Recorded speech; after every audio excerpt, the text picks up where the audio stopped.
Ma'am ये कहते हैं कि पेपर जो है कई लोग शामिल होते हैं, अगर ये 15,000 20,000 लोगों को कंट्रोल नहीं कर सकते, पेपर जो बना रहे हैं जो डिस्ट्रीब्यूट कर रहे हैं, तो ये 1,40,00,000 लोग कैसे संभाल पाएंगे?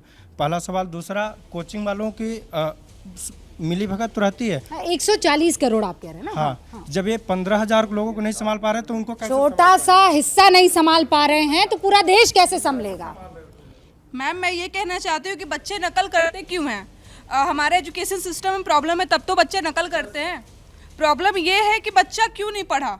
टीचर से अगर हम दोबारा क्वेश्चन पूछने जाते हैं वो हमें डांट के बैठा देते हैं। प्रॉब्लम ये है, इसीलिए बच्चा नकल करता है। अभिनय जी आपकी तरफ इशारा नहीं, आपने अपनी बात रखी। हाँ, आपने भी रखी। कोचिंग माफिया ही टीचर्स को पैसा देते हैं, स्कूल में ठीक से पढ़ाना नहीं, मजबूरी हमारे पास आएगा। अच्छा, हाँ। जो बच्चे इतनी साल तक मेहनत करते हैं, जो बच्चे इतने टाइम तक मेहनत करते हैं और इन कुछ ऐसे बच्चों की वजह से, कुछ ऐसे संस्थानों की वजह से उनकी सारी मेहनत खराब हो जाती। रिजल्ट क्या निकलता है? ऐसे कुछ बच्चे सुसाइड कर लेते हैं या अपने उनके पेरेंट्स, पूरा सब परिवार टूट जाता है। जो भी बात करेगा वो अपनी सीट से खड़ा हो जाए बस। हाँ, आपका नाम? स्वीटी। हाँ, मैम मेरा सवाल ये है कि मतलब जो सिस्टम में लोग हैं वो अपने ही रिलेटिव को बनाने के लिए पेपर लीक करवा देते हैं, तो ये तो गलत है ना। आप सिस्टम का हिस्सा होके और बाकी लोगों का हक छीन रहे हो, तो उसके लिए पहले सिस्टम को सुधारना होगा। हाँ। कोई मुझे फॉर्मूला भी बता दे कि ये होता क्या, कैसे है, कौन कौन करते हैं? जी मैम, सर ने कहा है जैसे कोचिंग माफियाओं के बारे में। हाँ। लेकिन उसके पॉलिटिकल पार्टी, उसमें किसी एक का दायित्व नहीं है, सभी मिले जुले हैं। कोचिंग माफिया भी है, फिर पॉलिटिकल पार्टी है। पॉलिटिकल पार्टी जो अपने लोअर लेवल पर जो कार्यकर्ताओं हैं उनमें संतुष्टि लाने के लिए भी कहीं ना कहीं नकल माफियाओं को सह देते हैं। अरे ये एक बड़ा आप हाँ इधर आइए। मेरा क्वेश्चन है कि हम एजुकेशन सिस्टम नैतिकता क्यों नहीं लेते, एथिक्स क्यों नहीं लेके आते हैं? आज के पीरियड में हम देखते हैं एथिक्स तो है ही नहीं इंसान के अंदर, नैतिकता तो बची नहीं है। पहला सवाल। दूसरा सवाल, हम छोटी मछलियों को तो पकड़ते हैं, कोचिंग इंस्टीट्यूटों का हम प्रॉपर नाम ले रहे हैं, उनसे छोटे टीचर होते हैं उनका नाम ले रहे हैं, पर हम बड़े बड़े जो पॉलिटिकल लीडर हैं, जो माफिया हैं, उनको क्यों नहीं हम पकड़ते? क्यों? बड़े माफिया कहाँ छूट रहे हैं? हाँ, मैं आऊंगी आपके पास। हाँ मैम, मेरा कहना ये है कि अगर जब ये पेपर लीक हो रहे हैं तो इन पे जो कार्रवाई क्यों नहीं होती है, उसके लिए कोई सख्त कानून क्यों नहीं बनाया जाता? हाँ। कोई सख्त कानून क्यों नहीं बनाया? कानून बनना चाहिए। मैम, अगर पेपर लीक भी हो जाता है, आप संरक्षण देकर लीक करवा भी रहे हैं, तो लाठीचार्ज करके कितने दिन रोक लेंगे आप इनको? लाठीचार्ज करना क्या? लाठीचार्ज। मैम, मेरा प्रश्न ये है कि मीडिया जो लोकतंत्र का चौथा स्तंभ होता है, अगर जो इस तरह की डिबेट में शिक्षा और रोजगार पर अगर रेगुलर डिबेट हो, गैर जरूरी मुद्दों पर डिबेट ना हो, तो सरकार पर जो हमारी कार्यपालिका सरकार, उस पर एक दबाव बनता है, प्रेशर बनेगा। पॉइंट है, प्रेशर बनेगा। आगे से मेरा एक सवाल है। हम आपको 2016 में लेके चलते हैं, जो बिहार इंटरमीडिएट की परीक्षा लीक हुई थी, पेपर लीक हुआ था, इसमें टॉपर रूबी रॉय, सरकार आपकी थी सर उस वक्त। तो उस वक्त उसका मुख्य आरोपी एक्यूज, मुख्य एक्यूज बच्चा राय, वो रिहा है।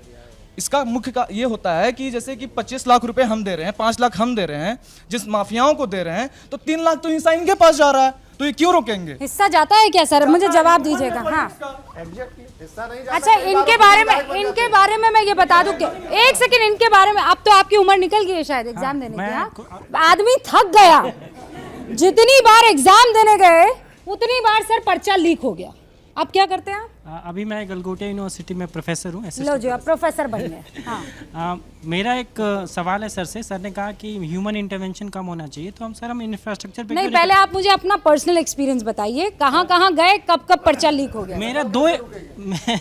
मेरे दो एक्सपीरियंसेस हैं पर्चा लीक के। 2015 में UPPCS का पर्चा लीक हुआ था, और अभी लास्ट ईयर मई में मैं 2 दिन लगा के बिहार गया था, खगड़िया डिस्ट्रिक्ट। 2 दिन लगे थे मुझे पूरे, और सुबह होटल पे नहीं मिला। मतलब बहुत सारी दिक्कतों के बाद मैंने एग्ज़ाम दिया। शाम को एग्ज़ाम ख़त्म हुआ, मैं ट्रेन पकड़ा और अपने पेपर चेक कर रहा था कि मेरे कितने आंसर सही हैं, तभी तक किसी ने बताया कि पेपर लीक हो गया। बात वहीं ख़त्म हो गई। 5 दिन लगे मुझे आने जाने में और उसके बाद से मैंने कोई फॉर्म नहीं भरा BPSC का। 2 एग्ज़ाम में मैंने छोड़ दिया, और फिलहाल मैं जॉब भी कर रहा हूँ। तो जॉब करके मैंने तैयारी की, और ये हाँ, वो दिक्कत है ना, आप जाते हैं सेंटर तक, जाते रहने का पता नहीं है, खाने का पता नहीं है, और उसके बाद पता लगता है पेपर तो हो गया भैया लीक। यस मैम, इसका बेस्ट एग्जांपल है 2018 में BDO का एग्जाम हुआ था यूपी में। हाँ।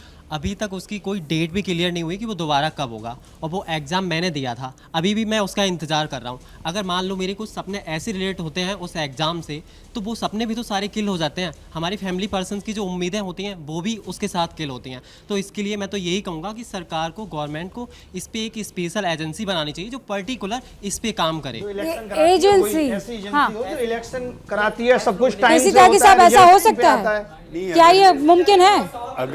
अगर इसकी मॉनिटरिंग के लिए, ओके, अगर इसकी मॉनिटरिंग के लिए पार्लियामेंट से कोई इस तरह का कानून बनता है कि जिसमें चाहे वो पॉलिटिशियंस हों, चाहे ब्यूरोक्रेट्स हों, चाहे मैनेजमेंट के मैनेजर वगैरह हों या प्रिंसिपल हों, सब लोगों की वो मॉनिटरिंग करके ऐसा सिस्टम इवॉल्व करे कि नकल हो ही नहीं सकती। लेकिन उसमें मैं एक और कहना चाहता हूँ, चूँकि मैं स्टूडेंट रहा हूँ, कुछ स्टूडेंट्स के भी वैसी इंटरेस्ट हैं जो बड़ी माँ बाप की औलादें हैं, जो साधारण परिवार के बच्चे हैं, वो नकल भी अफोर्ड नहीं कर सकते।